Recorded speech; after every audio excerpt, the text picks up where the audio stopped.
Good afternoon, good evening, everyone. We are live with the Genre Committee's Conversations in Genre event today. We're going to have Diane English and Phil Rosenthal, who will be here having a great conversation about their writing careers in comedy. And we are very excited that they're here. And it'll be moderated by WGA Genre Committee Vice Chair Kelly Jo Brick. So thank you so much for being here.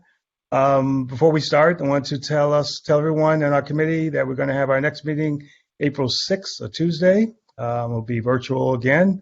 And we have some other events coming up in the next few months, another Conversation in Genre event that we are planning. And we'll plan a lot more on the 6th. Please bring your ideas.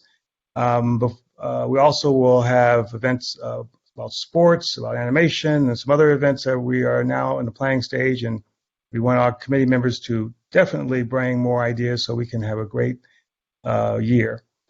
Without any further ado, I'd like to bring in Kelly Jo Brick, our moderator and vice chair, and to start our Conversations in Genre with Phil Rosenthal and Diane English. Thank you. All right. Thanks so much, Dwayne, and thanks also to Greg, our liaison for the Guild, for all the help that he gives as we put these events together. But I'd like to first introduce you to our two guests today. We're so thankful for them being part of this event. Diane English. In 1988, Diane English created, wrote, and executive produced the groundbreaking comedy Murphy Brown, which ran for 10 seasons on CBS, and for which she received numerous honors, including 3 Emmy Awards and 2 WGA Awards for outstanding. Oh, 3. There we go. Okay. I didn't know there would be math involved. All right, okay. But awards for WGA Awards for Outstanding Writing in a Comedy Series. Over the course of its run, Murphy Brown garnered 62 Emmy Award nominations, 18 Emmy Awards, 2 of which were for Best Comedy Series, and a Golden Globe Award for Best Comedy Series. In 2018, Murphy Brown returned to CBS, with Diane also returning as the showrunner for the series revival. Diane also created the comedy series Love and War, as well as the show Inc., and co-created Double Rush and Living in Captivity. She's been the recipient of the WGA's highest honor, the Patty Chayefsky Award, recognizing her accomplishments in advancing the literature of television through the years and making outstanding contributions to the profession of TV writer. Diane, thanks so much for coming.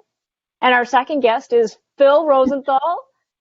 Phil created the hit CBS comedy Everybody Loves Raymond, which premiered in 1996. He was the showrunner and executive producer for all 9 years of the show's very successful run.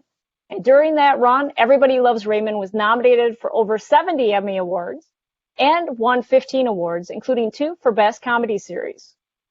Phil won the 2002 Writers Guild Award for Excellence in Television Writing for his Everybody Loves Raymond script, Italy. His early writing credits include Down the Shore and Coach. And Phil is also the creator and host of Somebody Feed Phil, an unscripted documentary series on Netflix which combines his love of food and travel with his unique brand of humor. So thank you so much for joining us. Want to welcome you to our Conversations in Genre series as we talk about comedy. So to dive right in, let's get started talking about how you both got your start as a TV writer. Both of you came to writing after working in other areas. Diane, you studied secondary education, briefly worked as an English teacher before working as a secretary for public television. And Phil, you came from acting. What led you each to pursue a career then as a TV writer? Diane, if you'd like to start. Yeah, I met my mentor at Buffalo State College, where I was majoring in secondary education, and his name was Warren Enters, and he was this wonderful Broadway theater director who decided that he was going to take a sabbatical. He wanted to teach first semester, and he wound up at my school.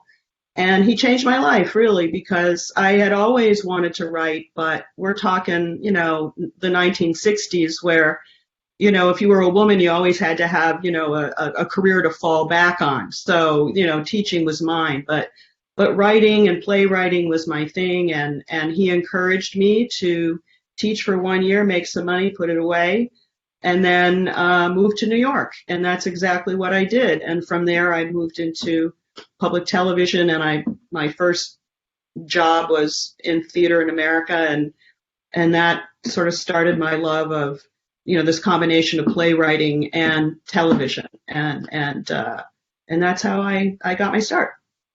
Excellent. Phil? What liberal arts major the parents didn't say you have to have something to fall back, right? This is true, exactly. I didn't, when I was a kid, I would watch TV and I didn't know there was writing and directing and producing. I would watch The Honeymooners and I just wanted to be funny like those guys. And so the only way to do that in school without getting thrown out of class is to be in the after school plays. So I would be in the after school plays, and I was encouraged. And so I went to college for that. And that's where they made me learn all the other things, things I knew that I would never use, like English. and I just, but I soaked that all up, the directing classes and the playwriting analysis classes. And I realized, if you're an actor, you're a writer also. You write the internal usually, and it's all connected to writing. And sure enough, after college, when I moved into New York, thinking I would certainly make it as an actor, because look how well I did in high school and college. And then so did everyone else in New York who was in acting. They also did very well in high school and college. And New York says, we don't care. So after a few years of figuring that out, some friends of mine and I wrote a show for ourselves to be in. And that was the transition for me. I also had a friend who was a writer already who showed up at my house with a word processor in 1988. And we wrote a screenplay and actually sold that screenplay to HBO at the time. It didn't get made, but I went from eating tuna fish for dinner as an actor to eating whatever I wanted as a writer. What was that first screenplay about? Was it a comedy or what was it? It was about a suburban detective. And we wrote it for Alan Arkin. That was the person we had in mind. And we thought there's no better actor than Alan Arkin, especially for this. And we sold the screenplay, and then they said, who's going to be in it? We said, we would like it to be Alan Arkin. And they said, he doesn't open a picture. And then they got nobody. So it didn't happen. So for you, Phil, comedy has always kind of been the draw for you. Diane, what drew you to comedy? I think the definition of a comedy writer is somebody who had a difficult childhood, right? So, that's your defense. And it was a bit of a chaotic household, and I had a very funny uncle, and he kind of, saved me in a lot of ways, but that's what I was drawn to. I mean, even as a little kid, I loved the Ernie Kovacs show, and I loved your show of shows. And I just thought, if I could just be Selma Diamond, on your show of shows, I will be the happiest person on earth. And, that's really, I think, at the heart of all people who perform or write comedy, is that, there's a very fine line between comedy and drama, and we just choose to be on one of the other sides of it. The more fun side. The more fun side, yes. There you go. And actually, you were talking about some different shows that kind of came through your life. You two and your work, the characters you've created, the stories you've told, have really been a big influence on so many writers. What were some other shows and big kind of pivotal shows that really influenced you, especially early on in your career? Are you talking to me? Are you talking to me? Both of you. Yeah, we could start with you, Diane. Just, those two that I mentioned, because the sketch comedy is really difficult. And then, so much of it was live. And then in later years, That Girl, which was an independent woman living in New York. She wasn't married, she had a job.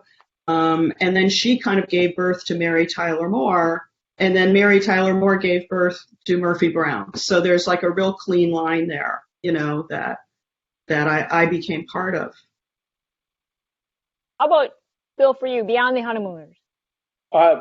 Mary Tyler Moore was gigantic in my life. It was that show that I think was the peak at that time. I never saw writing because I had studied play analysis, and these were great plays. These were better than most plays being done on Broadway.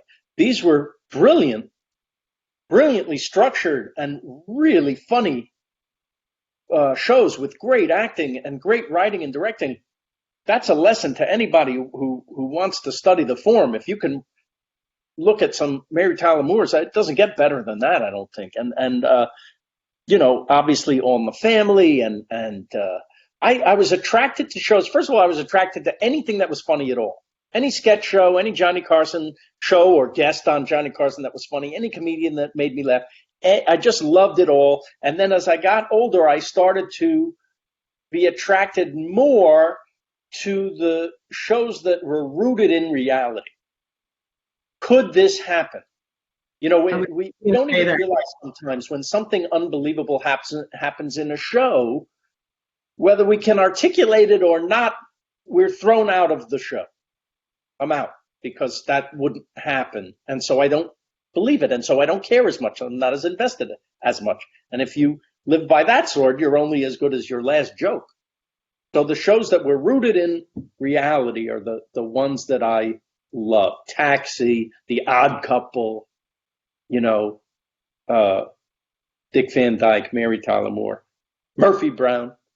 And those were the shows we write because we're interested in writing about three-dimensional people with real problems, the way people really talk in situations that could really happen. And I think that television comedy went south for a while when that stopped happening, and it became this sort of, what they wanted to buy was high concept. Yes. And so, yeah, and as you said, people didn't care. They couldn't connect. They couldn't relate. So, I think those comedies are the classics because people can really connect with them. There is an exception to the rule. I wonder if you agree with me, Diane. 30 Rock. 30 Rock is a joke bag. Yeah. But it's an example of if you're going to be a joke bag, your jokes better be the best in the world. And they are on that show. That show, it defies everything that I thought I knew about writing a sitcom. I agree. There's always an exception. There aren't many, but that one for sure I would put on the list. But that's what I hold up to people who say, well, as long as it's funny, it doesn't matter if it's believable. No. Funny is 30 Rock, if you want to do that. Yeah. This I usually say, this is not that. Yeah. Very cool. Very cool. So you're kind of talking too about different types of comedy and the power of comedy. And that's what we're celebrating tonight too. And we're going through these unprecedented times. We're doing the event virtually, and so many people right now are struggling. But the other thing that we also hear with that is people are turning to their TVs during the pandemic to kind of escape. Building on what we were just talking about, what is it about television, especially comedy, that's helping people get through tough times? Gotta laugh. Phil, if you want to start. Gotta laugh. You want to turn on and forget it that the world is terrible, right? Yeah. If I want to see the world is terrible, I put on CNN. This is true. It's a relief, to know that you're going to watch something, even if you've seen it a million times and you know what jokes are coming. It's like a comfort food, and it's just a great relief. And it's not just true of television comedy. It's any kind of comedy, because I just read somewhere where the most downloaded movie of the pandemic is Moonstruck. Oh, that's nice. Yeah, Moonstruck, not Contagion. It's Moonstruck. Yes, of course. They can turn on CNN for Contagion. Or this movie that my wife and daughter love is this new one that came out with Kristen Wiig. Oh, the two women that go on a tropical vacation together. Vista Del Mar. Yeah. Yeah. Barb and Star go to Vista Del Mar. They've watched that 3 or 4 times. Right? Because just silly and funny.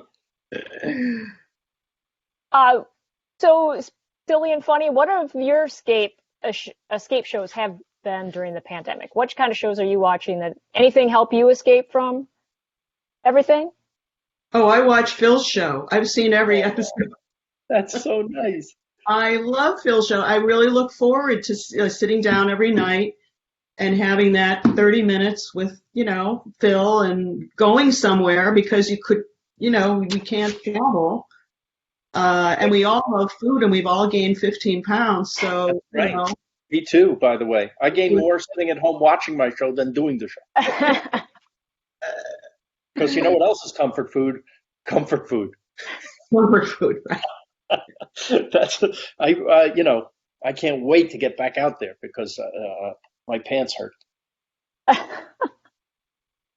I'm actually trying to wean myself off of MSNBC.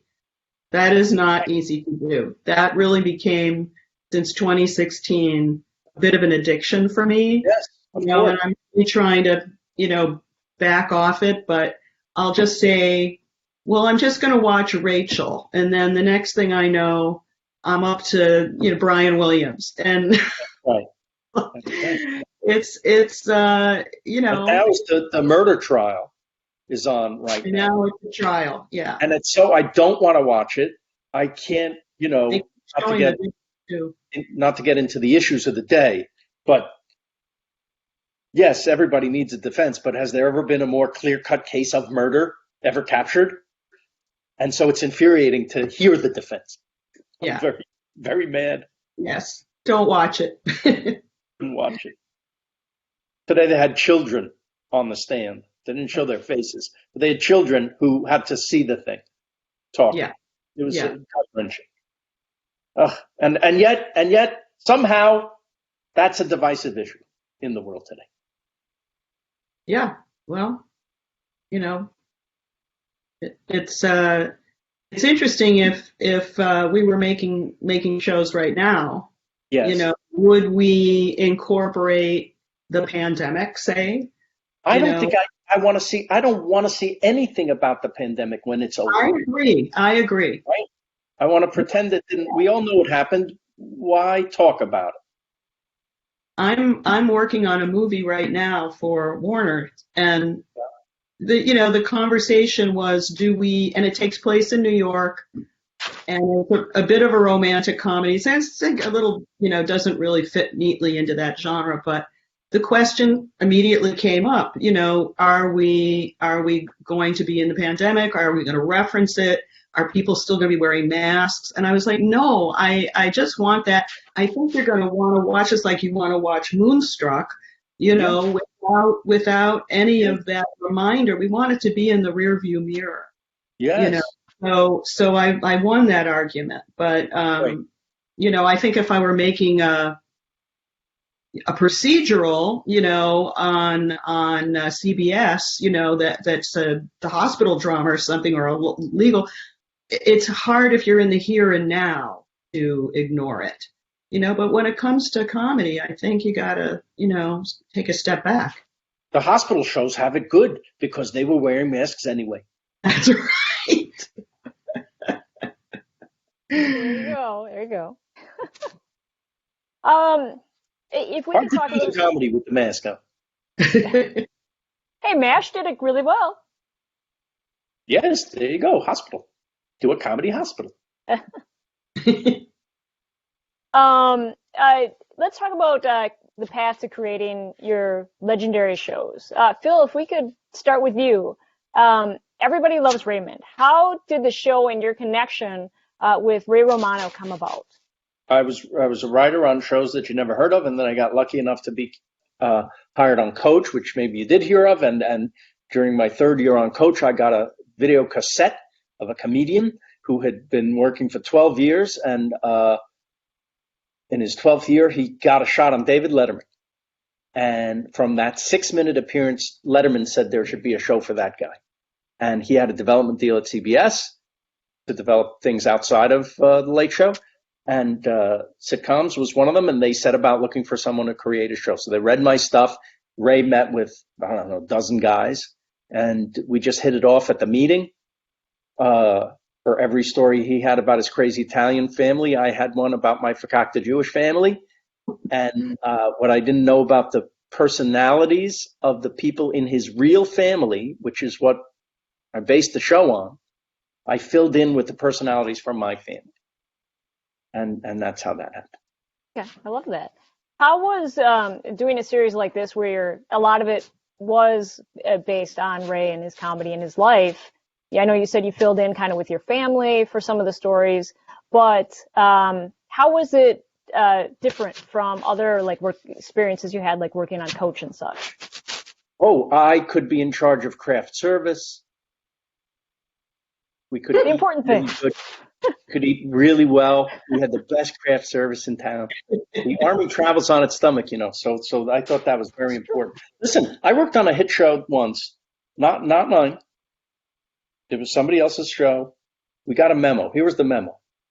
We noticed you are coming in the morning. Some of you are coming into the kitchen in the morning and putting milk on your cereal. The milk is for coffee. The cereal is for a snack. We do not provide breakfast for you. Please do not put milk on your cereal. And this is a memo that went around to 100 people in a big office building at Universal Studios. And I was like, wow. The first thing I thought was, if I'm ever lucky enough to have my own show, we're going to have milk in our cereal. This was one of the big differences. I also felt, you know, Diane, I don't know if you felt this way, but we go from being writers alone, writing maybe a pilot that we hope someone will read at the network, to the show going, and now you're the boss of 150 plus people, right? So there's a real moment of, how are you going to literally be? What will your persona be? Should I be a scared, mouse, which is what I really feel like I am inside, or compensate for that by being, don't put milk on your cereal? And I just thought, be nice. I've seen the other way. Yeah. I thought, just be nice. You engender loyalty by being nice. Hopefully you are engendering loyalty by doing good work and setting a good example, but by being nice and by, having good food as a way of showing that you like the people and care about them, it's a very good way to create a family, by the way, behind the scenes. And so that was the challenge. The first year of any show is harrowing. You don't really know what the show is yet. And you're trying on clothes, trying to see what fits, right?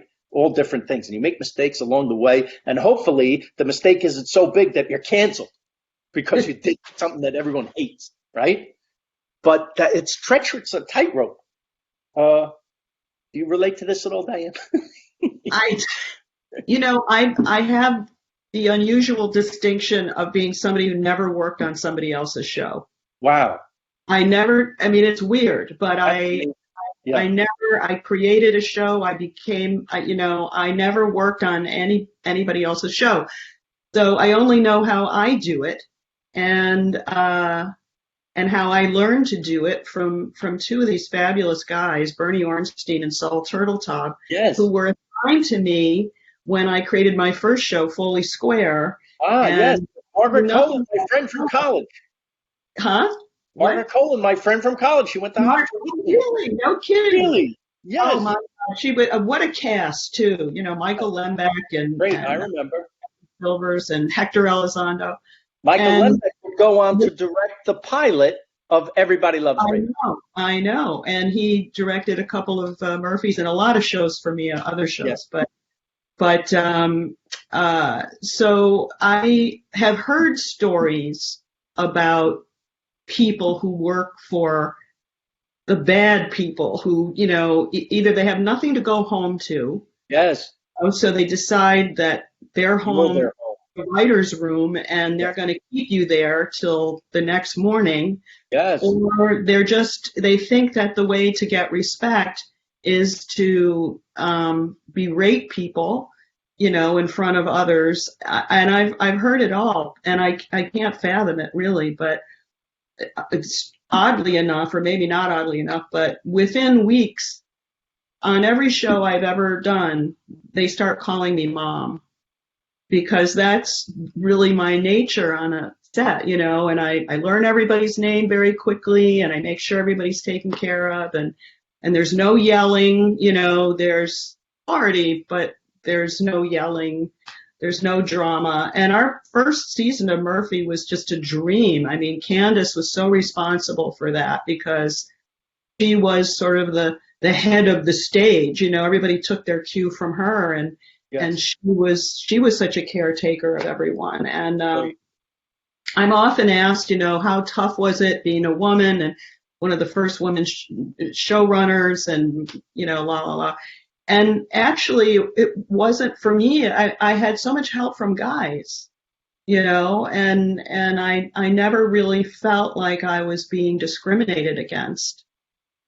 And I know it happens. I've seen it happen. But for me, I just was fortunate enough to have a lot of helping hands from really good guys like Bernie and Saul, who were very old school, and they worked on That Girl, and they were so much fun. But I learned not to make a crisis out of something that isn't yet.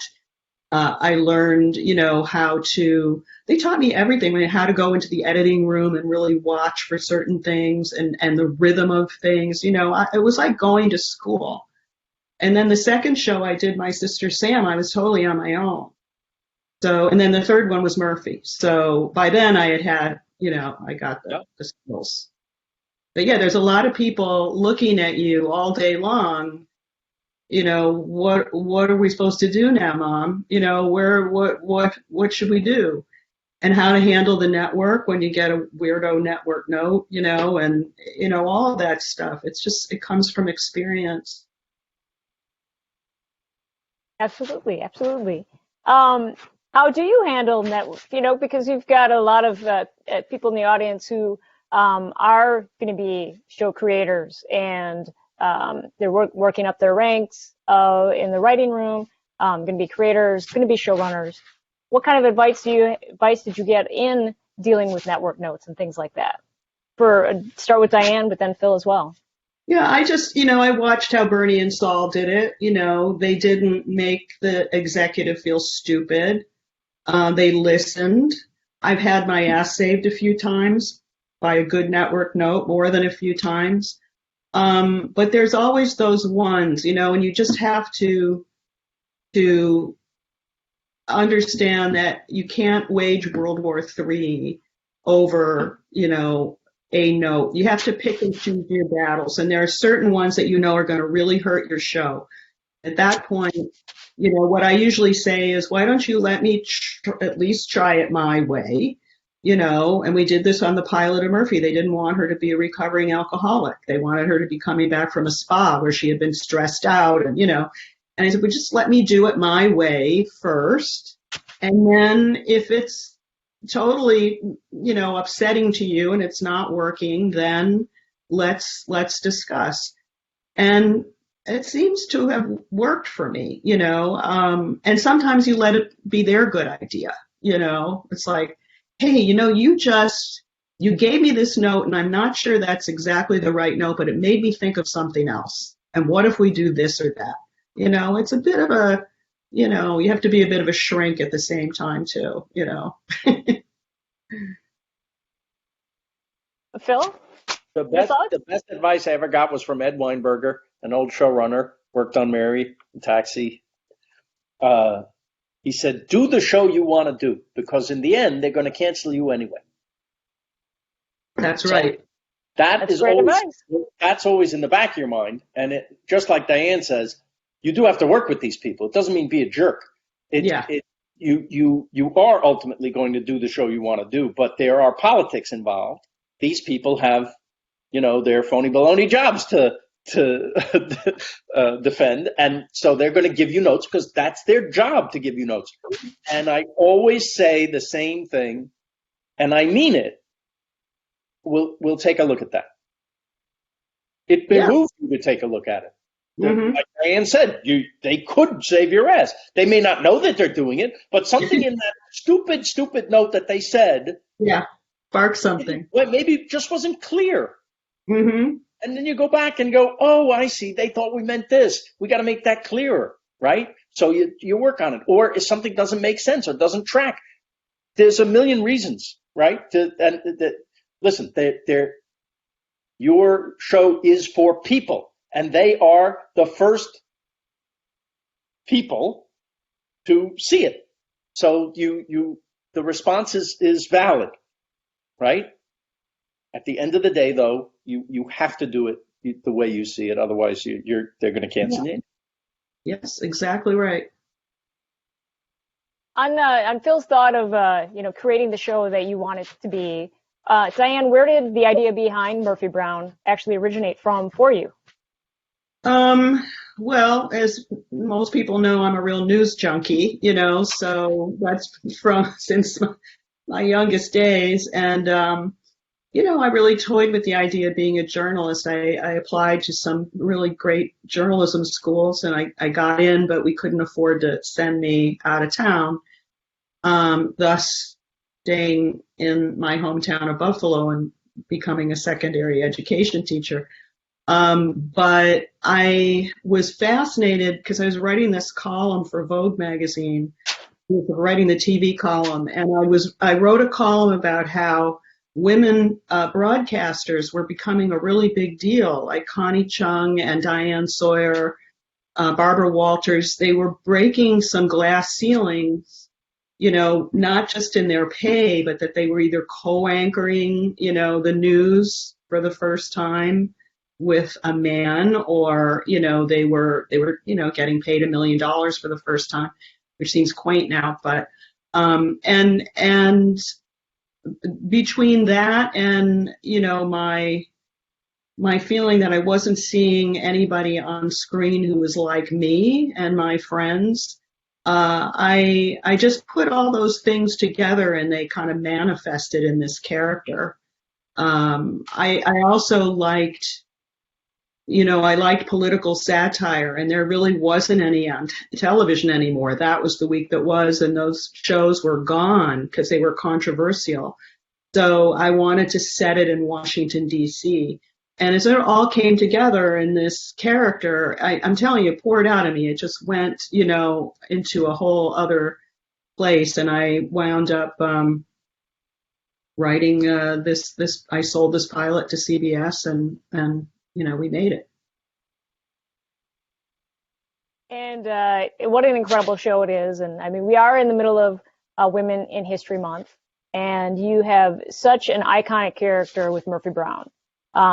Bold, strong character. Seeing what happened on the show had a big impact culturally. Can you tell me a little bit about, and also so well played by Candice Bergen, can you talk about the development of her character and then also the growth of her character as the series went on? Well, I wanted her to be a woman turning 40, which was not something you saw in television comedy, very frequently, if at all. I wanted her to have flaws. I wanted her to carry the comedy. I didn't want her to just be the reactor to the comedy. I wanted to say something about glass ceilings being broken. And so, we got to know her, and women embraced her because she was proudly single. She was kind of wedded to her job. We called her Mike Wallace in a dress. She didn't take any grief from anybody.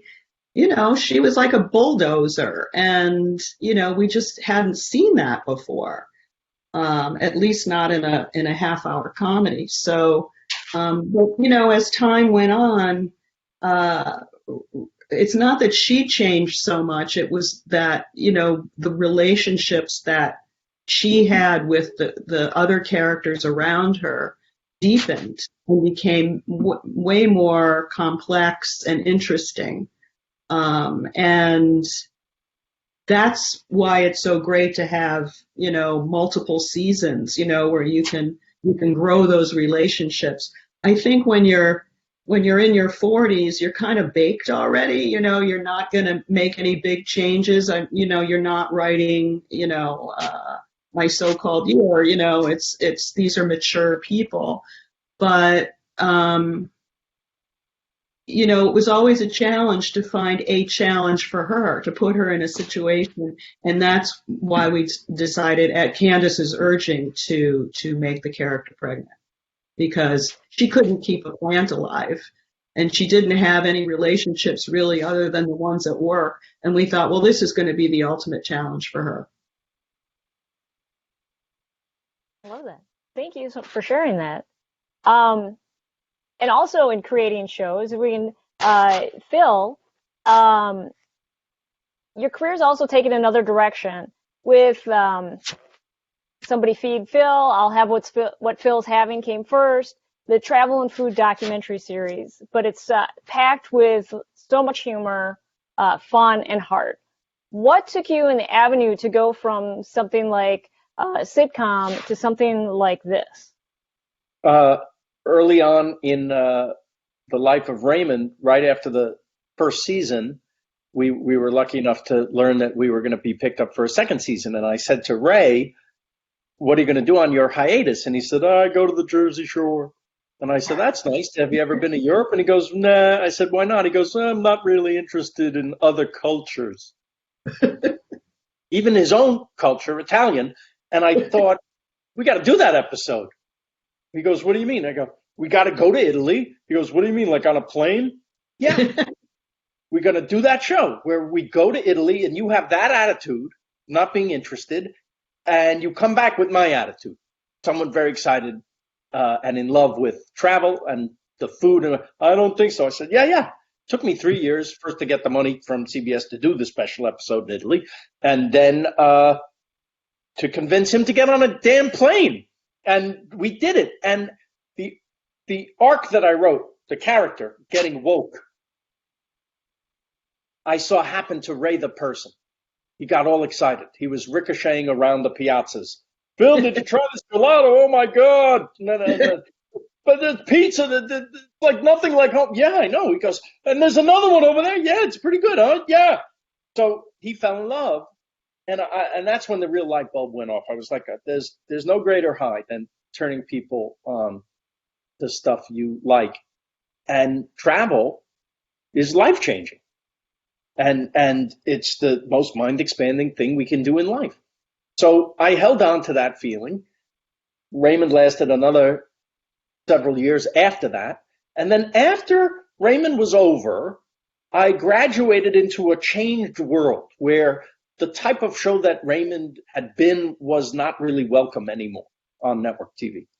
And I didn't stop me from trying. I wrote a pilot every year or two, and they just didn't want that type of thing, which was meaning my sensibility. And to be fair, I didn't want that they were pitching me either. I couldn't write the 100th ripoff of Friends, right? Which seemed to be what all they wanted, young, pretty people who aren't generally the funniest people. Speaking of exceptions, Friends was an exception to that rule. But then they all tried to imitate it. And that's where TV fell down, I think. So I thought, if I'm going to bang my head against this show business wall, why not pick this spot in the wall that my heart is in, this travel thing, and using everything I learned about how to make a show, right? And using everything that I know about making a sitcom even. This could be a kind of hybrid show. And it's in the service of everything else I love in life. travel, food, laughs, family, friends. And so this is like the culmination of my stupid life. And we're glad because it gave me something to do during the pandemic. Thank you. It is a beautiful show. It Thank is a you. great escape. You. Yes. Thank you. It's really about the people. It's not really about the food, and my stupid sense of humor is just the way to get you in, hopefully. It's really about meeting the people and getting you to travel. I think the world would be better if we all experienced a tiny bit of other people's experiences. Most definitely. And actually, speaking of different experiences, both of you had second evolutions of your shows in very different ways. Phil, we'll start with you. We've seen through Exporting Raymond how you took Everybody Loves Raymond and created a Russian version, and I think there were other countries developed versions as well. And can you kind of talk about that experience and what was so much different about that, or maybe even the same, of taking this show that you've worked with so long and all of a sudden taking it to a whole different audience? Pretty good in between step between doing the sitcom and doing the travel show, right?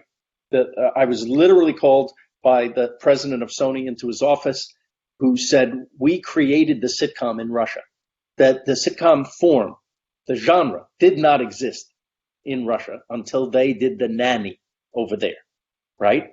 And he said, you can't believe it. Like, they have scientists working on the show, but that's how new it is. They didn't know. They have people from soap operas working on the sitcom. I said, why? They said, because they're also a half hour. That's how much they knew about sitcom. So he said, do you want to go over there and observe how they do it and how we work with them? Just observe, then come back and write a feature fictional comedy about a showrunner who has his show done in Russia. Make a feature comedy about it. And I said, that sounds good, but if the situation really does exist, why not do a documentary? And he goes, I love that idea. Would you be the guy? I said, yeah, I want to make the documentary. He goes, oh, make your documentary, but go do your show there. And so how could I say no? It was an unbelievable, opportunity. So I went, and the movie really is a comic documentary because it's about a guy who thinks he's an expert in something, like Everybody Loves Raymond. I thought I knew what I was doing. And I thought that's why they had me come over, because I could help them make it. And when I got there, I realized they didn't care. They didn't care about my expertise. And in fact, they wanted me to be quiet.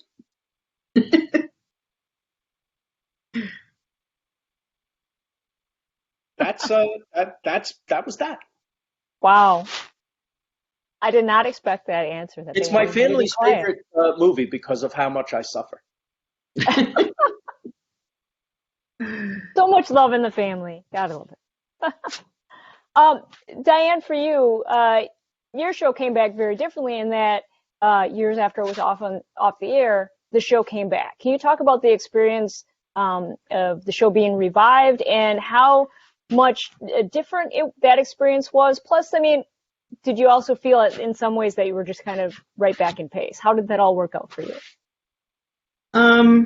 We went off the air in 1998 and we came back on the air in 2018. So, I mean, if anybody had told me that would happen as we were saying goodbye to our 10-year run, I would have said that they were insane.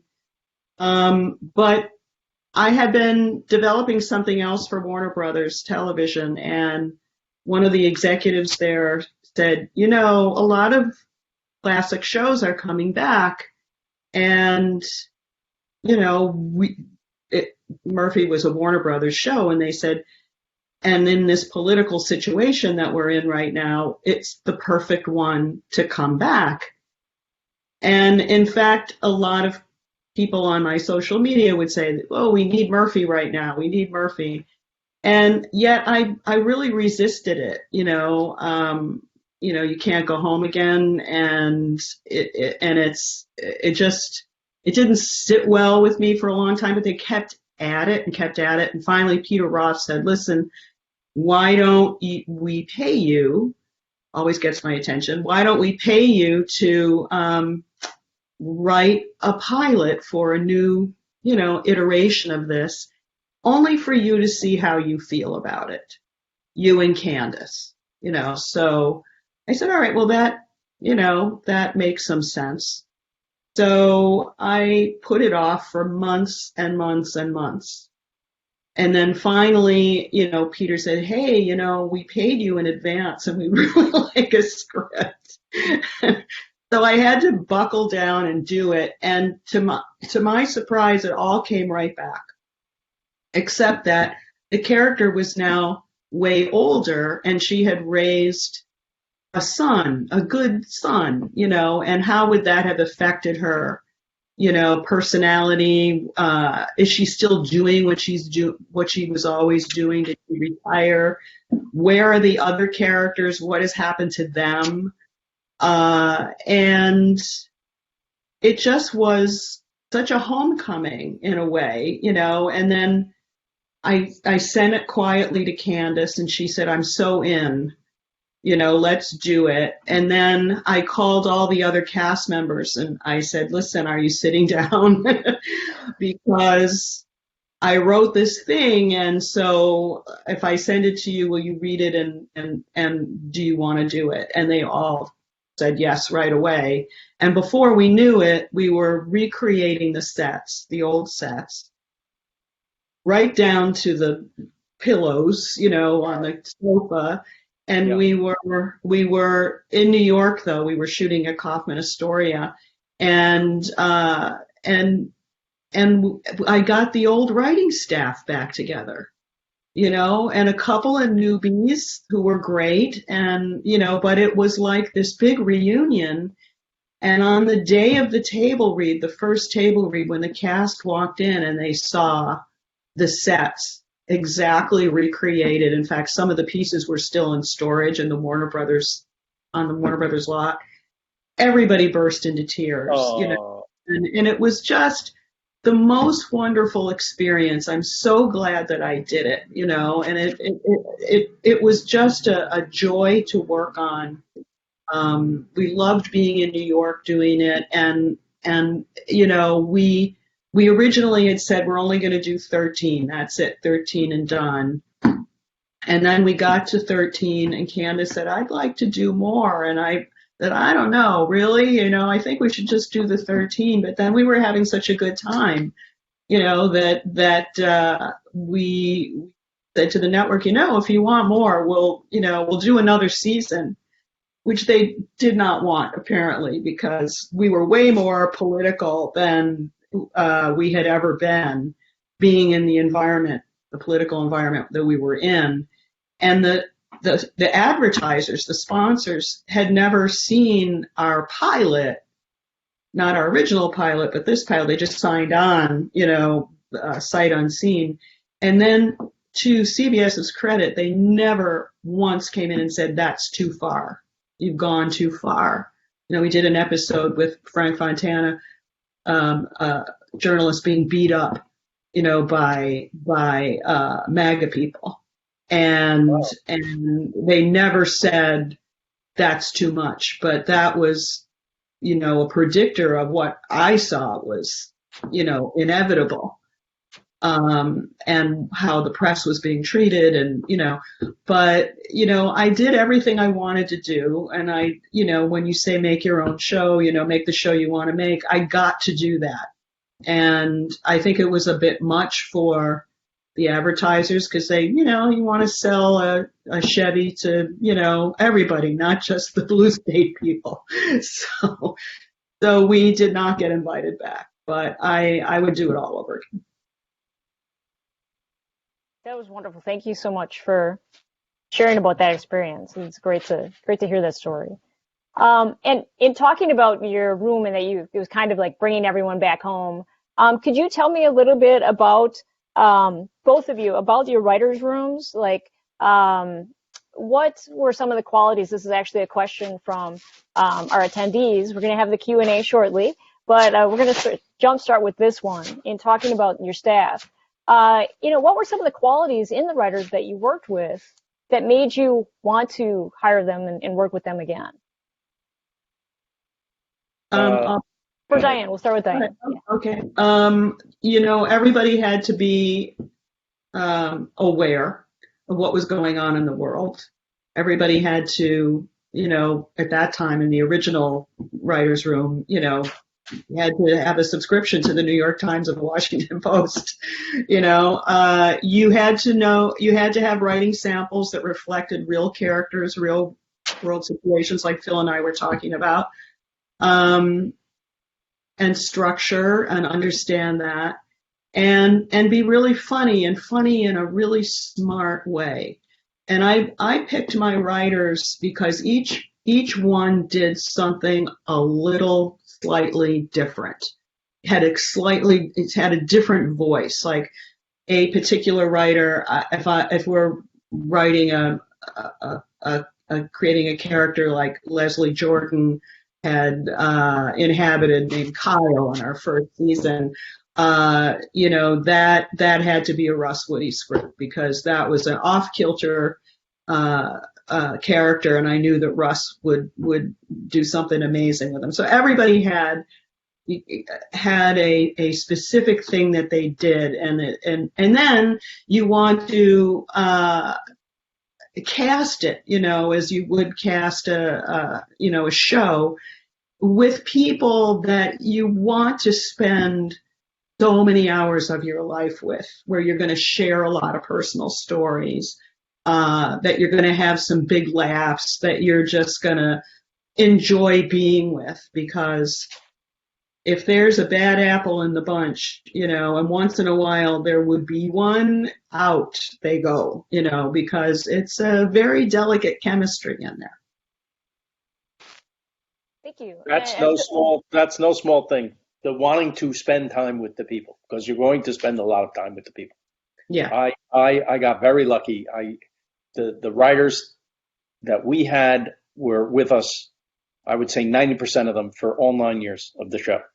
And they're like your war buddies. And we had men and women and it was just the greatest family. It's the happiest place on earth is that writer's room. It's so much fun. Literally getting paid to laugh all day. Yeah. I remember seeing a PBS special. I think it's on YouTube still about they did a reunion of your show of show writers. Swear to God, that I love that. So Did you much. see it? Yeah. Of course. They were all so old but happy and laughing, and I'm sure. Tell the people who was in that room. Oh yeah, so Larry Gelbar, Mel Brooks, Selma Diamond, Carl Reiner. I don't think Woody Allen was in that. Later. But it was Neil Simon. That's right. His brother Danny Simon. Pretty good room. Yeah, but the fact that they all lived long lives, Mel still being around, not knocking on wood, that because you laugh so much, that's my theory. You're just laughing so many hours of the day that it, adds years to your life. Yep. Love that. And pastrami. Don't leave out pastrami.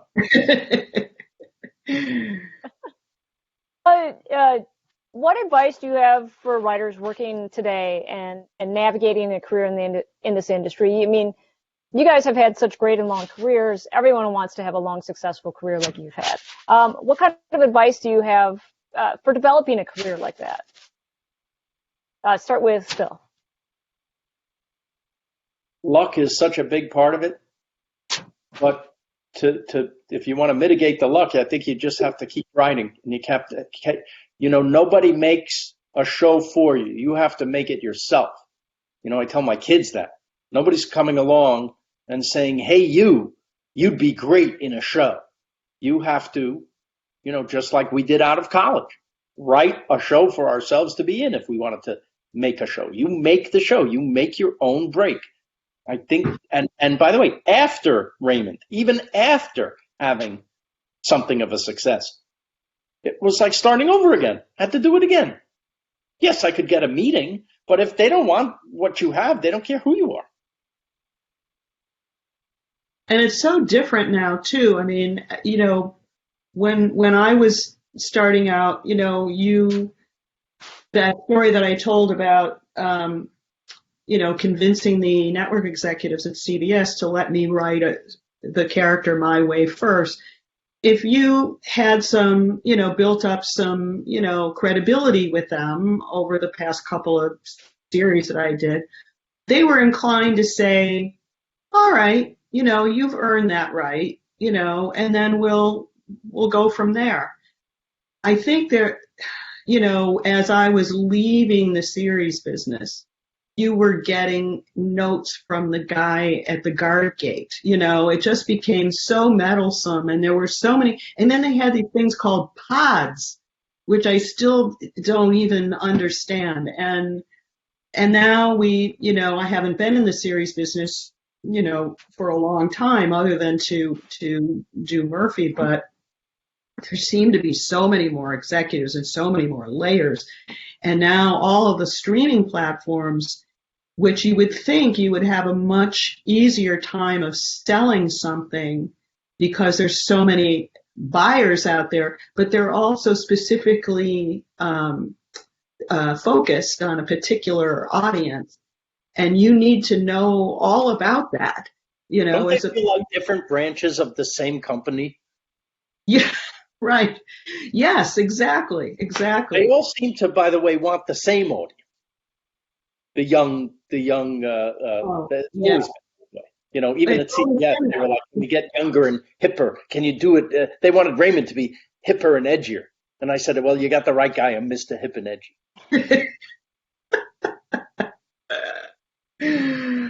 Yeah, I don't know what advice I can give to people to navigate this particular world. I find it kind of frustrating, but in broadcast, it's a big tent, so there's a lot of, you're trying to hit a lot of people, but you just have to be really savvy about, who's looking for what and who's doing what. I don't know how you do it without a, input from an agent or a manager. People are out there all day long, trying to figure this out. There's this thing now where, yes, there are more places than ever to sell a show, but that just means the floodgates have opened and there are more people selling shows. So it's increased exponentially in the seller's market as well as the buyer's market, right?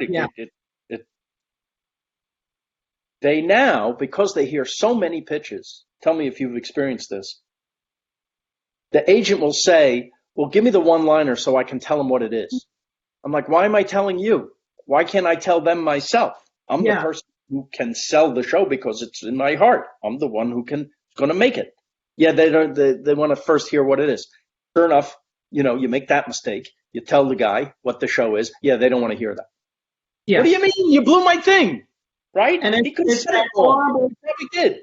Yes, that horrible phrase, the elevator pitch. Yeah, but at least let me give it. Show in an elevator. Yes. I mean, it's stupid. I mean, everybody has the attention span of a gnat. Yes. And if you're at least you should be the ones doing it. Yes, exactly. Not in an elevator. And if you're a Netflix executive, I don't know how you hear that many pitches a day and have the ability to pick out the gem or the, I don't know how. Because if you work there, you're working for a computer, and the computer is dictating what the computer wants. Okay. Here's the algorithm that we're trying to hit today. Right. Yeah. Yeah. Because this show did well with this group, so let's have another one like that. And it's so accurate because when I watch a show, that algorithm tells me what other shows I will be interested in, and I don't want to see any of them. Of course. Yeah. Because guess what? People have varied tastes, and you get sick of a certain type of show, and you'd like to see something else. Yes. But they pigeonhole you. Yeah. You know, the things that say when you turn on Netflix, it says trending now. That on your screen is different from my screen. Trending now for things we think you would like. Trending now. Not the most, it's just popular on Netflix. Yeah, popular on Netflix that we think you would like. Yes, that's right. Yeah, if you look at my 97-year-old mother's Netflix, her trending now is every foreign film that's captioned because she can't hear so well. So she watches these movies because they're they're subtitled, and now they think she's this big, foreign film aficionado. It's hilarious. My daughter watched something on my account, and now I have to watch Bridgerton.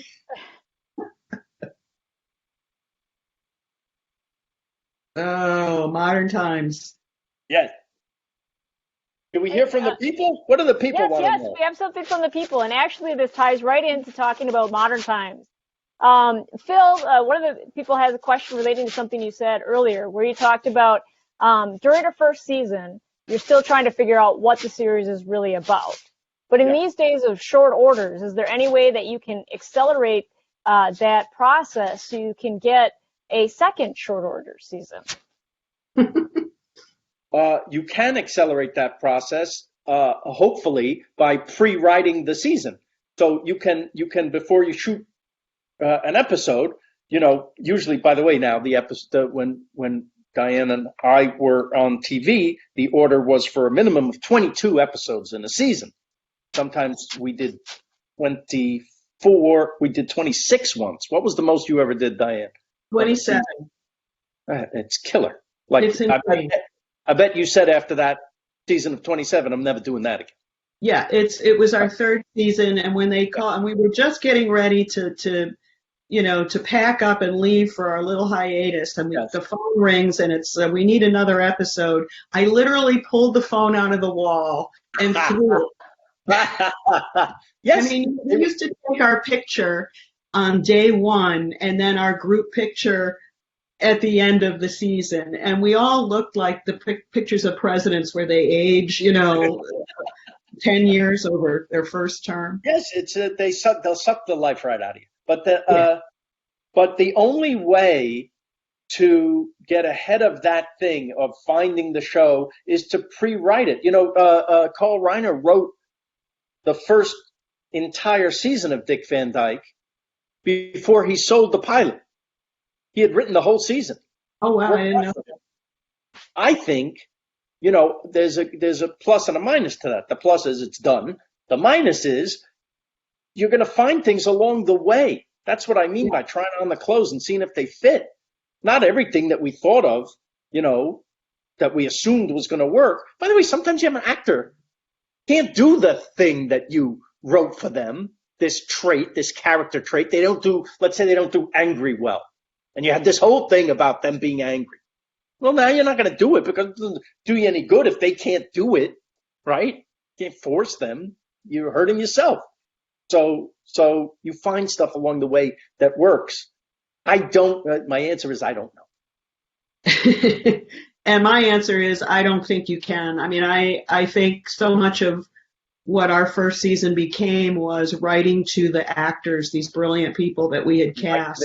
And we knew what the stories were. We pitched those out in advance, and we knew what our arcs were, and we knew where we were going from episode 1 to 13. But,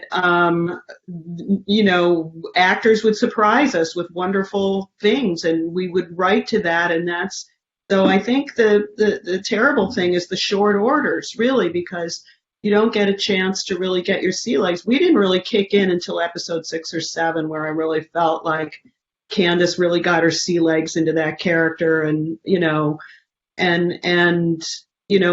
all the relationships were really starting to gel. And so if you're only doing 6, I don't know, it's a crapshoot, really. I don't know. Everything evolves, no matter what it is, it evolves. In ways you never expected. Yeah. So you have to be sort of open to that. But if you're only getting an order for 6, I don't know. Well, I don't do it anymore. Well, And kind of building that, Diane, you were talking a little bit about the way you were kind of breaking out story. A question here is, for the both of you, do you have a preferred process for breaking an episode? Did you start with character or start whatever the kind of plot complication of that week is? Diane, if you want to start with that. Well, we always had a big overview of where we wanted to start, where we wanted to end, but there's a lot of ways to get there. So those become episodes. And, for the revival of Murphy, we started to target certain areas that we thought were, important that we wanted to cover, about the press and politics and so on. And we would start there, and then we would try to figure out, what the best way was to, take that topic and build a really entertaining story around it in which, characters had a lot to do and a lot to say. And was kind of our process on the revival. I'm always looking for stories that deepen relationships, challenge relationships, more than putting somebody in a weird kind of situation. That's why I don't like the term sitcom. I find it a little pejorative. It's a half-hour comedy, and you weren't your characters, Phil, weren't in a situation. You weren't stranded on an island, after a 3-hour tour, terrible boat trip, and my characters are in a newsroom. It's a working place comedy. So, we tended to try to build our stories and around things that, whether it was personal or whether it was part of the working life, very, deepening of those challenges and relationships. What you have here tonight is a very, very good examples of the workplace comedy and the family comedy. And, if you work for me, it wasn't go home and read the New York Times. It was go home, get in a fight with your wife, come back and tell me about it. I love the suitcase episode. Like, who was going to... By the way, talk about finding stuff. That was year 7, Diane, when one of our writers came in. We thought we'd done a bunch of episodes, right? 7 years worth.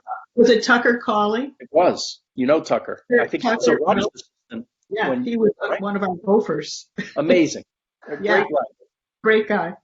And I'm like, just the daily, anybody have anything? And I actually said, anybody in a fight with their wife? And he said, I think I'm having one.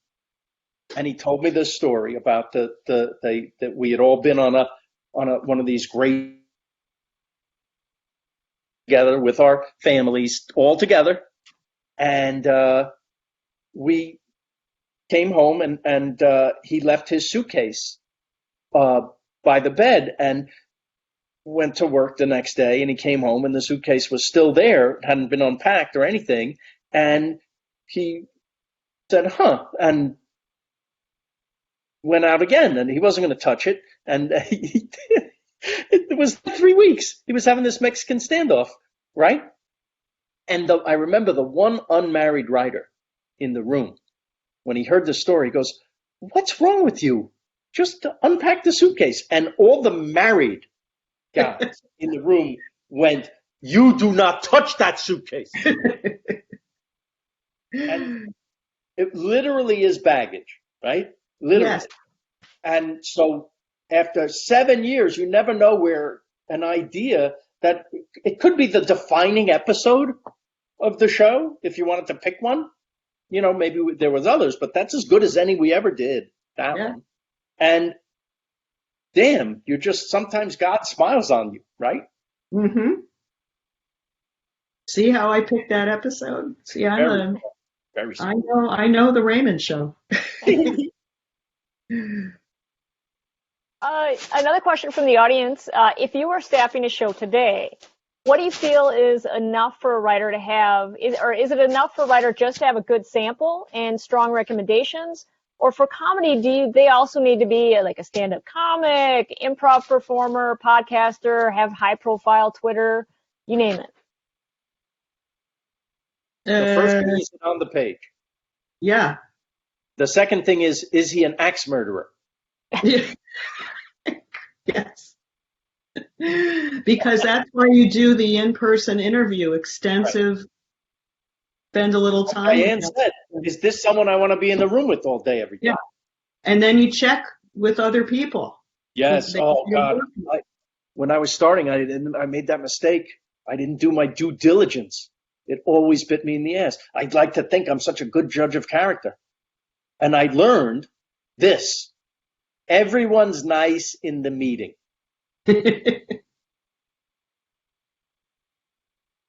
Yes. Well, yes. Sometimes not, but But the first meeting, everyone's on their best behavior. It's not until you get into bed with them you realize, oh, they're going to kill me.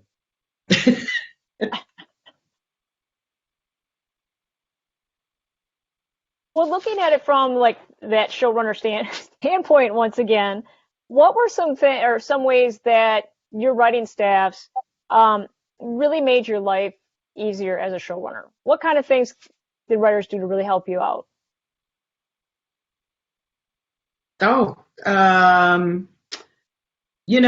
it's just hard to make that many episodes of a season without some help.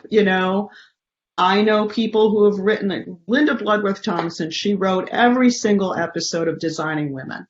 I don't know how they didn't carry her out on a stretcher off the lot. Because, your writing staff your show is only as good as your staff. There's no one person. I mean, even though I would have a very strong hand in the writing and always did my own pass before, it went down to the stage. We would sit and all those stories, everybody's pitching ideas and jokes and characters and ways to go. And then before the script goes down to the stage, I do my pass, and then we bring it back into the room and we go page by page and what's not clear and what can be better and there's a better joke here. It's just, it's the sum of the parts. It's just, and then there's some showrunners I understand who really marginalize their writers. They just want to pick their brain for a minute and then send them away. And, I think also it's a lot of camaraderie too, it becomes like a family and you just want to have everybody down there, around you, especially for run-throughs, other pairs of eyes, to see things. Phil?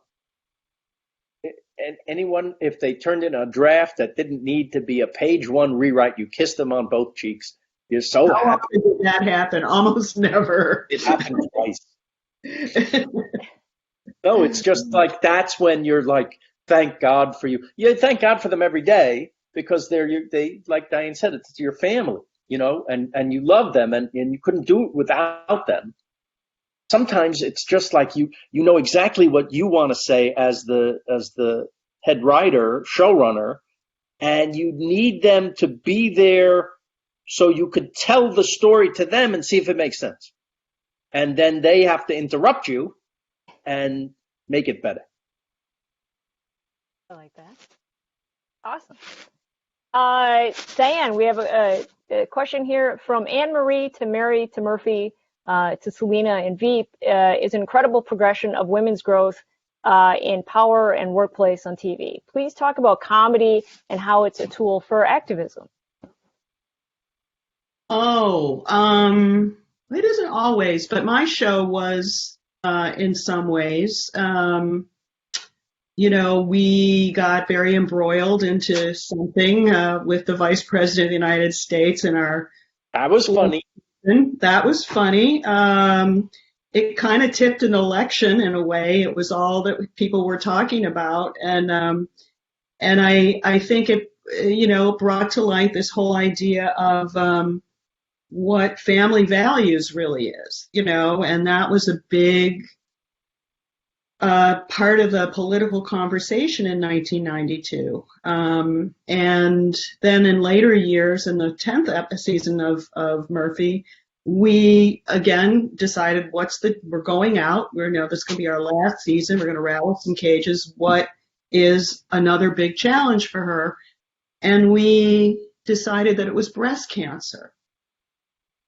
And she navigated that over 22 episodes, and it actually became the catalyst for so many women getting their first mammograms that were overdue. So if you handle it correctly without force feeding people the broccoli, you can, through humor, I think, help people to, see how they can be of value and how their voice matters.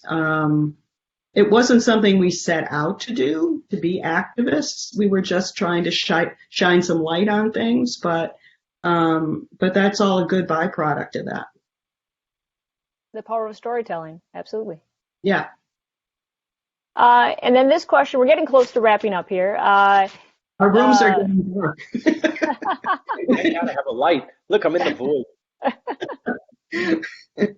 This question is for the both of you. You both had huge hit ensemble shows.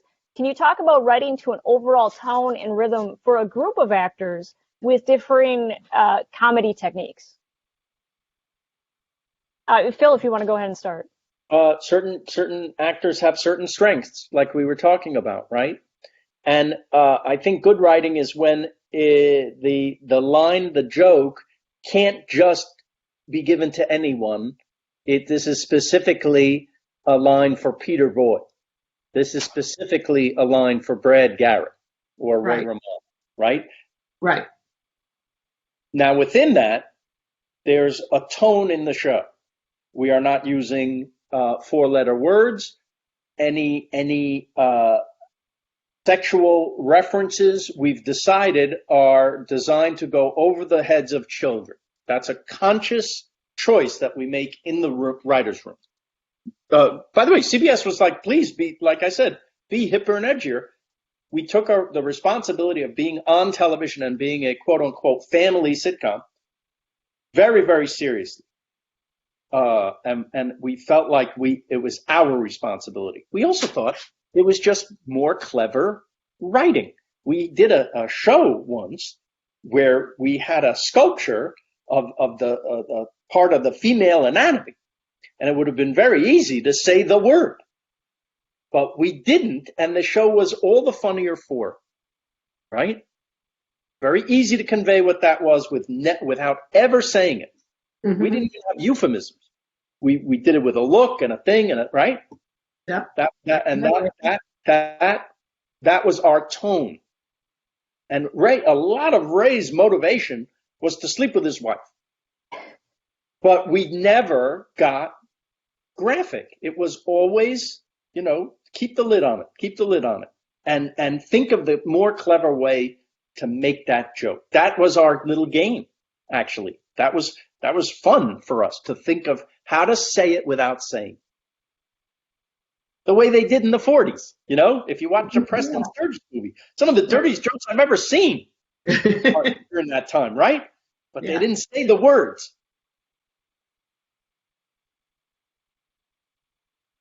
Diane, any thoughts for you on writing for such a talented cast?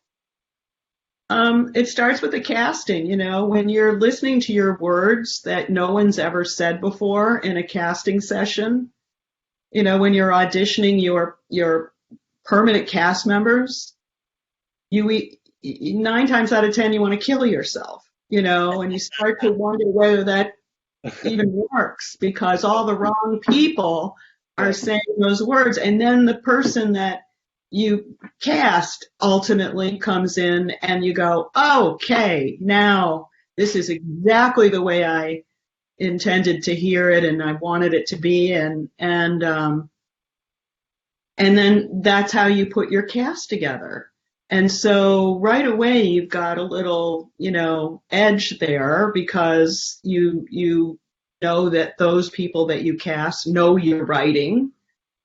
Candace used to look up at me and just give me a look at the table reading when she got to a line or a phrase or a joke that she knew was mine, even though the script didn't have my name on it. She would just look at me and know that that's where it came from, because I could hear her so clearly. And in fact, this movie that I'm doing for Warner's right now, she's committed to it. She will be in it. And I knew that I wanted her in it, and I wrote to her, and there are certain lines in there that she already picked out and said, I hope those don't get cut, and I know, because we know each other so well. And that's how you become, how you evolve as a writer with your cast at the same time. You become this one thing that moves together in unison. And when it's working like that, it's gorgeous. Wonderful. Well, one last question for the both of you. I know we've touched on all different aspects of your careers and comedy. Any last comments about kind of where you see the future of comedy going, both broadcast and with all these streaming opportunities that are out there? Phil, if you'd like to start. It is a world of opportunity, and you never know where the hit is coming from next. They didn't know then, and we don't know now. Something great hasn't been born yet, just like great people haven't been born yet, but they will be. Yeah, I kind of agree with that. I don't think anybody ever knew. Certainly you probably didn't know when you were making the pilot of Raymond, and I didn't know when we were making the pilot of Murphy that these would become touchstones for people. You just don't know. And you write that pilot, you're hoping one person at the network will like it enough so that you can go to the next step. And just for any of these things to get on the air one time, it's all the planets have to line up, right? So it's not hitting the jackpot. It's hitting the jackpot over and over and over and over again to be, Diane English today. I hope that somebody might be listening to this that's going to give people more than 6 episodes to do, because I think why things go through the washing machine so quickly now. Yes, what it is? It's the gig economy has hit. Exactly. The gig economy hit TV. That you take lots of little jobs instead of the one big one. And that you're not going. You shouldn't get too attached to these people, because you're not going to see them again, or you're not going to see them at least for another year, and then there's going to be another show and another show. And I think, if we could just go back to giving the audience the benefit of the doubt and letting them hang in there, with a show that has potential and just keeping it going, and the axe comes down so fast. I think it's very hurtful for comedy, and especially the kind that we do. But there's room for everybody now. There's room for every kind of, whether it's comedians in cars getting coffee, which is another one of my comfort shows that it's a quick bite, but it's really fun, and it's going to make you laugh, and or whether it's a long form or a Ted Lasso or something. You just it's there's room for everybody. You just have to, I think, if you're out there listening to this and you want to break in, you just have to keep at it. It takes a lot of persistence. That's really pretty much how any of us got anywhere. It's just a very good motivator for those of you watching is taking a class.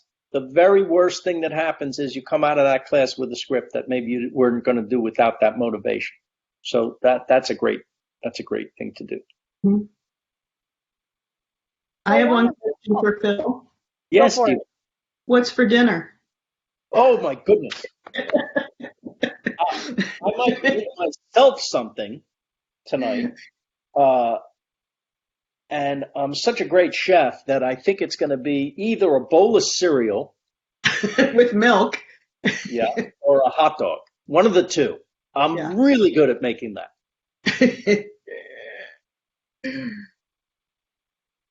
Well, lovely. Diane, you have to eat.